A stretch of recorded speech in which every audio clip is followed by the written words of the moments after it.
And here we go. Welcome to the original, the initial, the incipient Scorched Earth podcast. And I know what you're saying out there. You're thinking, yeah, we need another podcast. Yeah, you're probably right. You don't. But, I listen to podcasts.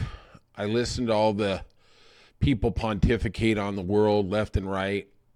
And I really don't hear a lot of honesty. I don't hear a lot of sincerity, and I don't really, most of all, hear a lot of reality. I'm John, and I got tired of hearing from the left and the right these political insiders, these insiders in industry, sports, politics, whatever you want to call it. And all they're trying to do is placate the next interview they're going to get. They're not telling you reality. Now, I'm a former union carpenter, and I've been known to cuss. I'm not going to do that too much on this. Producer Stacy says I can't, so I got to listen to her. She's not going to upload these videos. So we're off and running, and I am going to tell you everything I honestly feel. And I do lean towards the left. I am a liberal. But there's a lot of hypocrisy out there on the left. I mean, right now, as we get ready for this, Trump is ready to be inaugurated. And there's a little cat fight between Jill Biden and Nancy Pelosi. Now, Nancy Pelosi has done a lot of cool things. And she's also done a lot of corrupt things. I mean, how does her husband, on her salary, make $30 million? Okay, I'm not going to bet on him in no MMA fight. I can tell you that right now. The hammer wins. But, I see those two, and I think Nancy Pelosi was the linchpin. We really don't have a lot of information on this, but Nancy Pelosi was the linchpin in pushing Biden to drop out of the race. After that first debate, every liberal, every Democrat knew it was over. We were not going to get there. We were not going to make it any way, shape, or form. We have this human train wreck known as Trump, and he just literally got the pass. He got waltzed in. Inflation didn't help, but, really, we have one of the best economies we've had in the last 30 years, and it still didn't matter. That debate was something you can't unsee. It's like watching midget porn or something. You just can't unsee it. It stays with you forever. Not that I've seen it. Ugh, trauma. And Nancy Pelosi is the one who put the hammer down. Jill Biden and Joe Biden somehow, narcissistically, myopically, whatever you want to call it, think they still could have won that election. Kamala Harris was a good candidate. She was an intense candidate. She was a thorough candidate, but still it was just too much walking uphill. She just couldn't overcome all the obstacles that were in front of her. I thought she was going to win. There you go. That starts out 2025 as John's already missed one. Wait till you see my Super Bowl bets later on. But their 50-year friendship has ended. Do they really care? Nancy's old. Jill's old. They live on opposite coasts. They don't care. It's one of those elitist fights. And I'm not going to invite you to my cocktail party. You're not going to get invited to my cocktail party, blah, blah, blah. Who cares?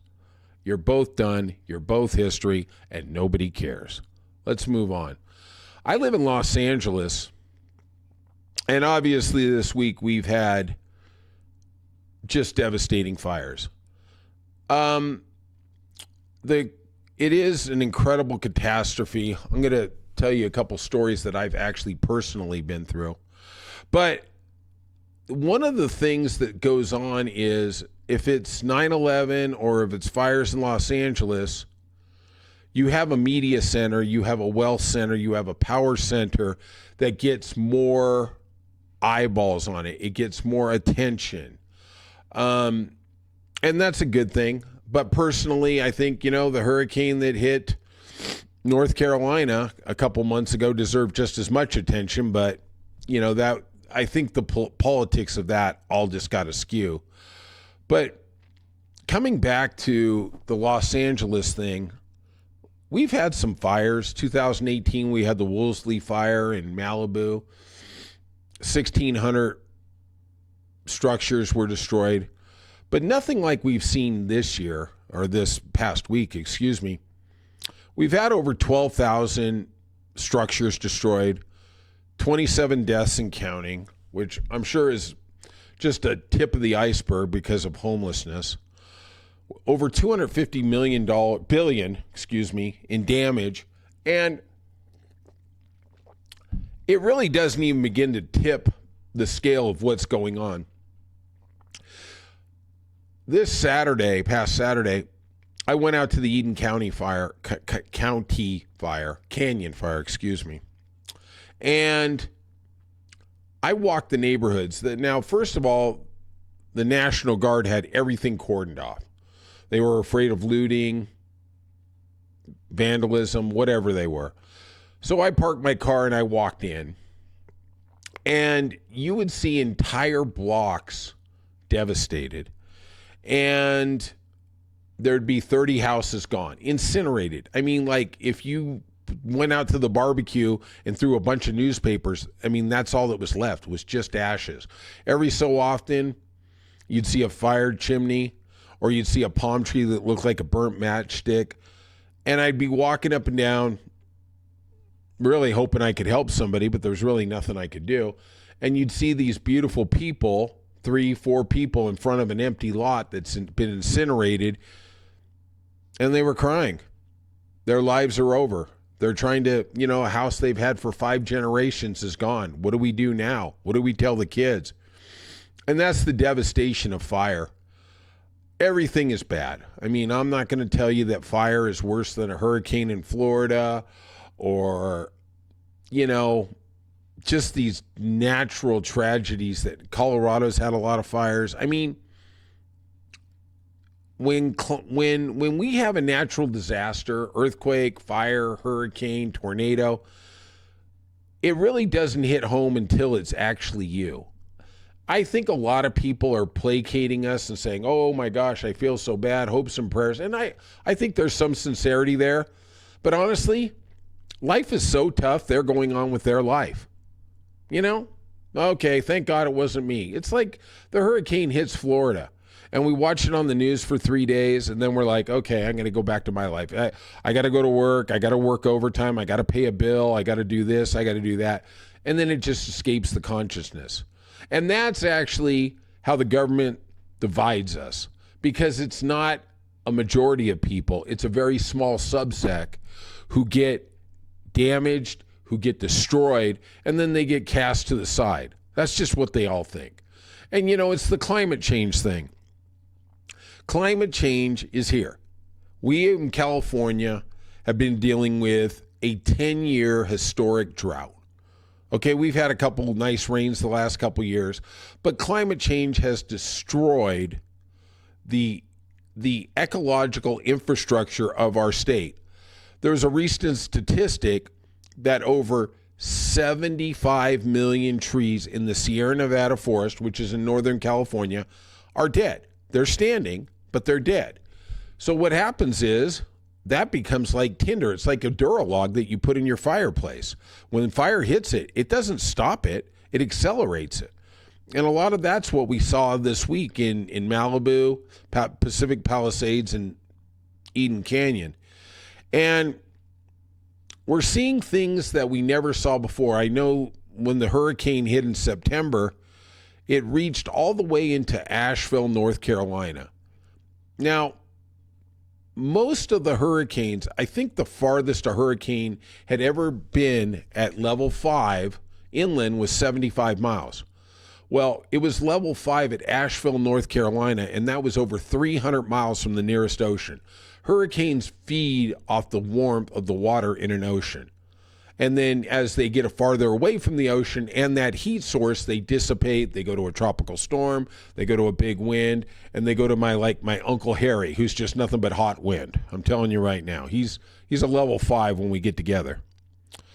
And As I walked around the Eden Fire this week and I heard the tears and I heard the cries, I thought to myself, is anything going to change?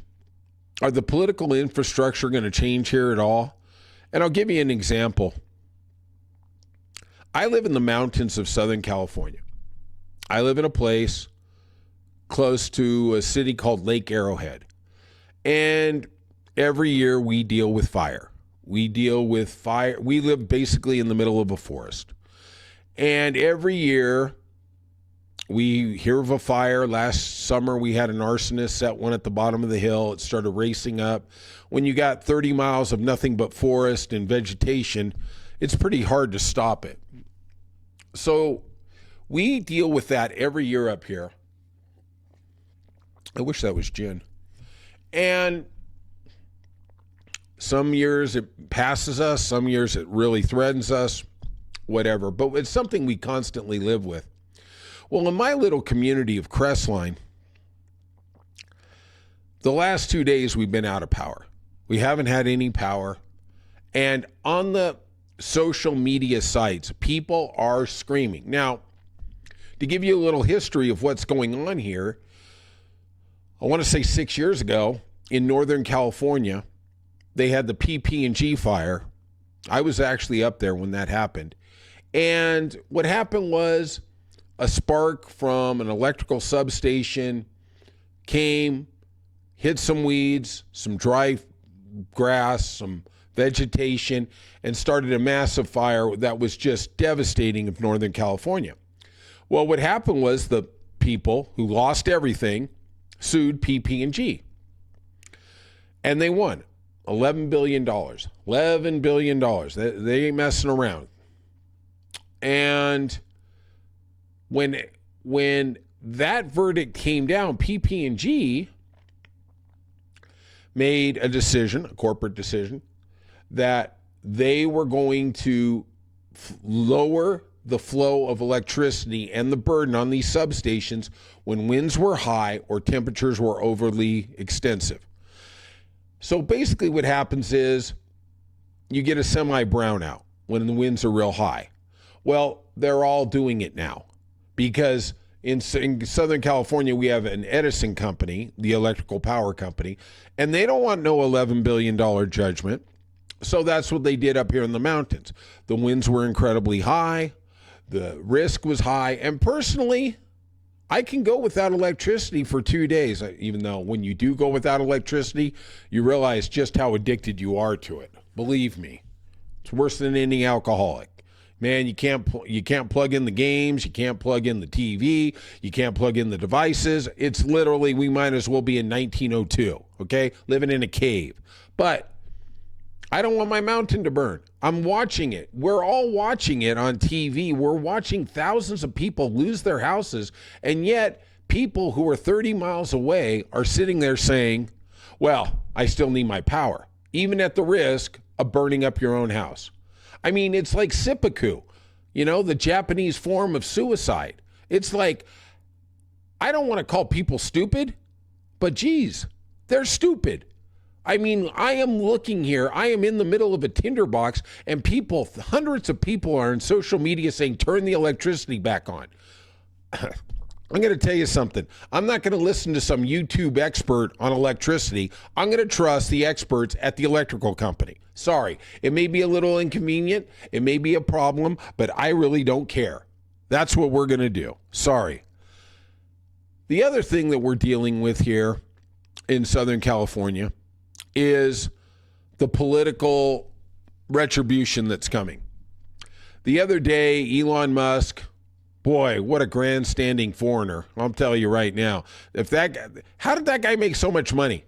I don't even understand. Because every time that guy opens his mouth, I hear nothing but stupid on stupid. And it gets crazier and crazier. And he was with 5 or 6 firefighters up in Malibu the other day. And he said, did you have enough water? That seems to be one of the disinformation tactics that's coming out, that they didn't have enough water. And the 5 firemen all basically said, yeah, we had enough water. The problem was we had a 100-foot wall of flame and there's nothing we can do. They were saying that usually for an average house, it takes 1,000 to 1,500 gallons of water to put out the fire. Well, when you got 12,000, you're talking 1.2 billion gallons of water. That's not going to work. They don't have that. They don't have the facilities. And now they're going after Karen Bass. And I'm going to say this.